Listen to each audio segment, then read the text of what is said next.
Okay, a Q&A. Have I ever done one on my channel before? I don't think so, but if there is one thing you should know about me, it's that my memory is terrible. So I quite possibly could have done one. And I put on Instagram whether anyone had any questions about music, career, if you can even call it that, just general stuff that I post about. To my surprise, there were quite a few questions, and very varied as well, not just music based, which I like. So let us begin. Toby Toes 93 says, highest and lowest point of your career. That is a good question, but maybe I should have thought about these before plunging right into filming, because I don't know. I'd say highest point was probably playing Glastonbury back in 2015, I think, on the introducing stage with Meadowlark, even though I was so fucking nervous and I was in the Portaloo beforehand just downing shots of vodka because I was so nervous. And I could hear Dermot O'Leary and Joe Wiley just outside interviewing people. And I was just there like, what is my life? Like, what am I doing that I shouldn't be here? Like, imposter syndrome was rife. And I wonder why I had an alcohol problem. But no, it was really cool. And once I was up there and kind of got into the flow of it, I really, really enjoyed it. Lowest point was probably just before we released Nightstorm. In fact, maybe before we even kind of fully finished recording Nightstorm, me and Dan were not in a good place. Friendship-wise, we were okay. We weren't speaking kind of day to day, but that's kind of the way we are anyway. But it was noticeably, we were just kind of like, our hearts weren't in it. We met in Bristol at some point, and it was a conversation that was basically, you know, like, are we going to carry this on? This is brutal. Neither of us have the energy for it. And then, sorry, camera's going everywhere. And then we realised that contractually we had to finish the second album. So we kind of pulled ourselves together and did that. And then as soon as we spent time together again and were making music together again, we were like, oh, obviously this is the best thing ever. Okay, Kat Saracino? That's a cool username. Says, how do you get started as a musician? How do you start gigging locally? Now, I can't speak for the gigging, although I would say if I was starting out now with the age of social media, I would obviously be posting loads and loads and loads so that people can see what you do and what kind of like energy you bring. But I think it would be following other artists and engaging with their stuff and maybe messaging them. If they have a tour that's near you, you can always message them being like, hey, if you're looking for an opener, I would love to support you. Here's my music. Maybe a couple of stats that are, you know, good stats that you're proud of. Or you can email promoters and venues directly if you're feeling ballsy. And I would encourage you to feel ballsy. I think that's a good thing. And getting started, honestly, you just have to start somewhere, I think. You can think and think and think and talk about it for ages, but just put something out. Start creating, start making something from scratch. And when you're at a point where you're happy-ish with it, put it out. Start sharing it. Don't delay. And just get the ball rolling, because it's so much easier to talk about it than to do it. And once you're there, you've taken that first step, it will take care of itself. But you just need to take that first step and share something with the world, because the truth is no one can create music like you can. So create what you create and put it out in the world, because you're depriving the world of your gift, and that is a sin. So okay, this is Michael Walsh. Says, think there is still a place for big publishing deals. I'm sure there are still deals happening that are absolutely insane, but I think across the board deals are just much lower these days. And when I'm talking about they're lower, I'm talking about advances. I think there's not that much money to kind of like play around with these days compared to what there was. They're definitely still kicking around, but I think a standard publishing deal these days would be like a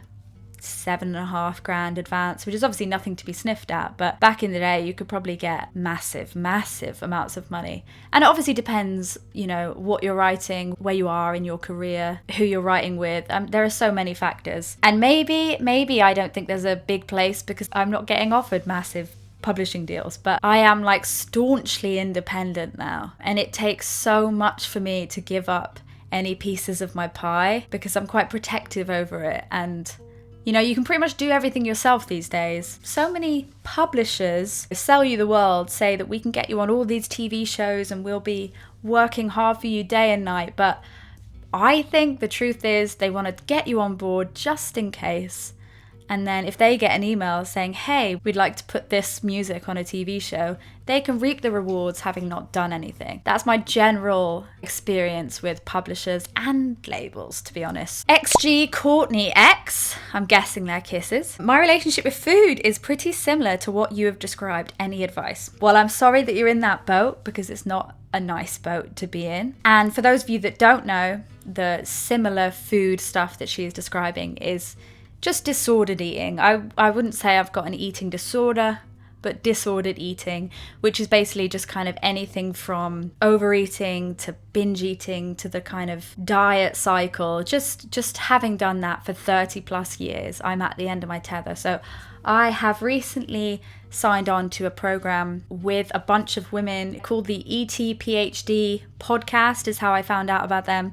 And they offer kind of one-to-one coaching, mentoring.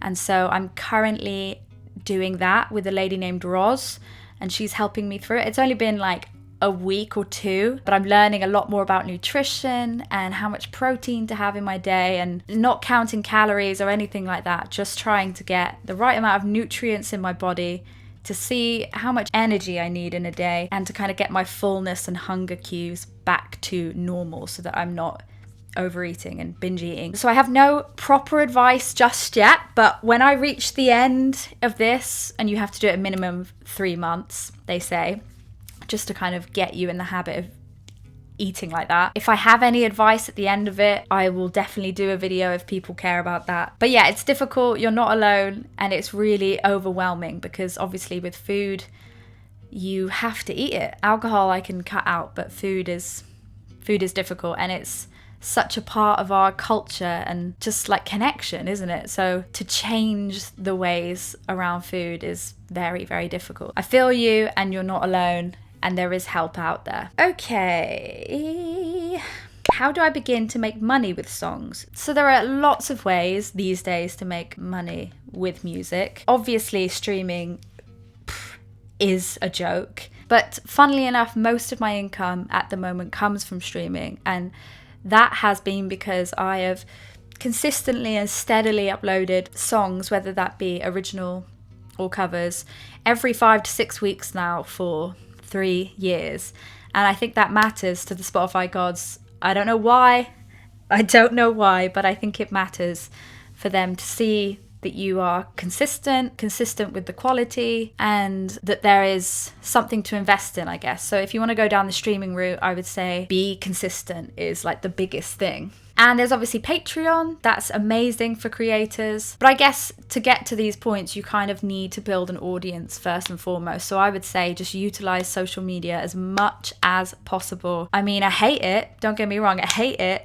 I don't want to be a social media influencer. This is not what I want to do. I want to do music, but sadly 90% of this job these days is social media. So gain an audience by posting loads of TikToks and reels and explain who you are and why you're writing the songs that you write, and be authentically you, because that is what's going to draw people in. And then once you've gained an audience, you can start making things like a Patreon, or, you know, if you've gained that audience on Twitch, you can start making money through subscriptions on there. Songfinch, you can write music for like anniversaries and birthdays and stuff. There's a wide range, and it's still not that accessible, don't get me wrong. It's hard to get to a point where you're making money from music, but if you put in the work, you can do it, I promise. Becca Murray. Hi Becca, you queen. Do you have a type of filter when you write songs? Your songs always give me the words I need. Well, thank you very much. That's very kind of you to say. Do I have a filter? Absolutely not. Absolutely not. I mean, sometimes I will really second guess a lyric or even the content of a whole song. Like, do I really want to write about this? Is this a bit too vulnerable? Is this a bit embarrassing? Because some of the stuff I write about, like my ex, for example, like we haven't been together now for like 4 years, but some of the stuff still affects me to this day. And when I think about writing it, when those kind of emotions come up, I'm like, this is embarrassing. I don't want to be writing about this. I don't want people to think I'm hung up on my ex. So sometimes I'll like really second guess myself, but at the end of the day, I'm such a champion for authenticity and being vulnerable, especially online. Like the online world needs more of that. Ultimately, I just kind of get over myself and think, look, do you want to connect with people? Do you want to have a chance at helping people? Then be honest and don't filter yourself, essentially. Brian Jones, 1987, says, how's Twitch been for you as somewhere for income and to engage with your audience? Well, I definitely had a period where I was twitching a lot more than I do these days. I haven't done a Twitch stream in a hot minute. But community-wise, it's fucking incredible. Like, if there are any musicians out there watching that want to build an audience, I would highly suggest starting with Twitch, because the audience on there, the community feel is amazing, and you get to know people and people can raid your streams, so they bring over their audiences. So community wise, it's been incredible.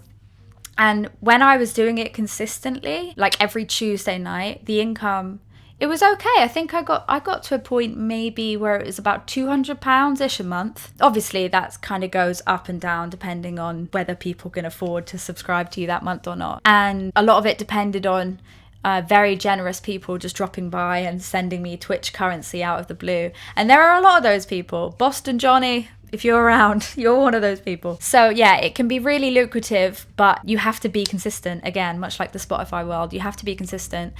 And because I'm quite an introvert and I don't actually like gigging in the real world, when I do Twitch streams, however much I love to engage with people and connect with, you know, my patrons and the subscribers who came week in, week out, who I got to know, it just took a lot out of me. And when I'd end the streams, I'd feel so depleted that eventually it got to the point where I was just like, ooh, I don't know how many of these I can keep doing. So I love knowing it's there, and whenever I have the confidence and I feel good enough to do one, I do. A lot of it is tied into how I feel about myself, sadly. Like if I am not feeling very thin, which is obviously ridiculous, I know, don't come for me. If I'm feeling bigger, I tend to not do those things, which is really, really sad. I'm making sure I stop doing that. And I even had a date on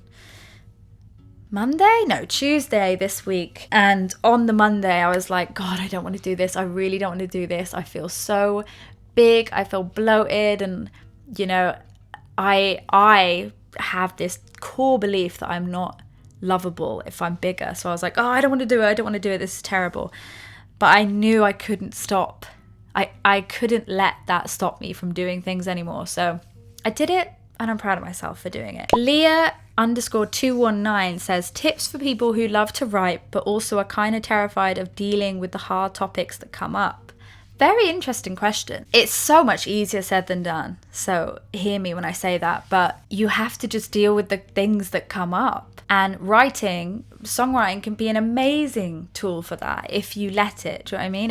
If I'm struggling with, you know, grief from my mum, writing is an amazing place to go, because singing especially, and then thinking of things that you want to say and trying to articulate your emotions is an amazing way to get them out. And so I would just say fully embrace it. Embrace the tears. People are so scared to cry these days and so scared to see other people cry, and they apologize and they're like, no, don't cry. Why? You have to let people cry. Crying is the best. It's a privilege and an honor to witness someone crying, and we should not apologize if someone cries, and you should not try and suppress it if emotions come up. They're beautiful. They're meant to come up. That's what they're there for. And if you don't let them come up, you can sure as hell trust in the fact that they will come up again. So I would say it's a beautiful thing. Let writing do that for you. And, you know, if they're too heavy, obviously you can go to therapy if that's accessible for you. But if not, maybe just do bits at a time, you know? Start writing for like 10 minutes each night. And if that stuff comes up, you can sit with it. Don't judge it. You can just feel the emotions come up. Feel that it's really, really scary and sad. And then after 10 minutes, you've dealt with it a little bit. Let yourself go on to something else. Go eat some chocolate. Don't do that. This is where my disordered eating comes from. But, you know, do something that's good for you and will heal you a bit after that. Did I answer that question? I don't know, but I hope that helps. Rachel Wallace, 1991, says, where would you most like to perform? I think the dream would always be to do like a US tour, which is funny because I don't like touring in general, but I feel like just to say that you've done it and to like visit all the niche little cities and places in America, I would love to do an American tour. Where in America? I don't know, actually. I mean, I'd love to do a New York show, to be fair. That would be pretty fucking cool. Daniel J. Brain. How do you feel about radio censorship in music, removing swearing, even in context, etc.? I think sometimes it really, especially with rap music or like Ray, for example, escapism. There are lots of things in that song that you need. You know what I mean? You need to hear the swear words, like drugs, like cocaine and stuff. They're so necessary for the song. And that, when I hear that all filtered out, that sucks. I hate that. But, you know, general, like, you know, taking out fuck and putting something else, I don't really mind that. Tom Craven Photo. Hi. How would you suggest a music photographer gets to work with more musicians? That's a hard one. That is a hard one because it is always like who you know, not what you know with that kind of stuff. I would suggest, although I'm pretty sure you've probably done this, when they're like coming to a show near you and you can see that on the tour poster, to drop them a message and be like, hey, I'm around that day. I would love to come and shoot you guys in between sound check and your show. Let me know if you'd be up for it. I've got some great places to go. Something like that. Because, you know, the fact is musicians are always looking for new press shots. It's never a bad thing to have more in your collection. The Munkle, Mike, would you ever do another Kate McGill album? I hope so. You know what? Yes. I have actually thought about it recently. I just need like a bank of songs, I guess. But I get so excited about them that I just want to put them out immediately. So I can never save them for an album because I'm just like, oh my God, I love it. I want to post it tomorrow. But yes, overall, yes, I would love to. FC Bruno 1899 says height, weight, feet. Wow. And lastly, we have Joseph Mastaki 640. How is your day? I mean, it's beautifully sunny. I've taken Wiggy out for a walk. I've had some delicious fucking food that actually feels like it was nutritious for me. And yeah, I'm feeling really good, feeling happy. I've got a new cover coming out tomorrow, The Beatles, I Want to Hold Your Hand. So I'll be uploading that cover on Monday.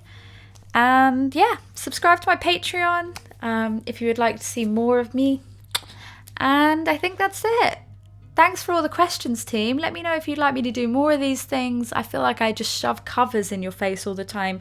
Maybe you want something else, you know? So let me know, and have a lovely rest of your week. Have a good life, and I'll see you next time.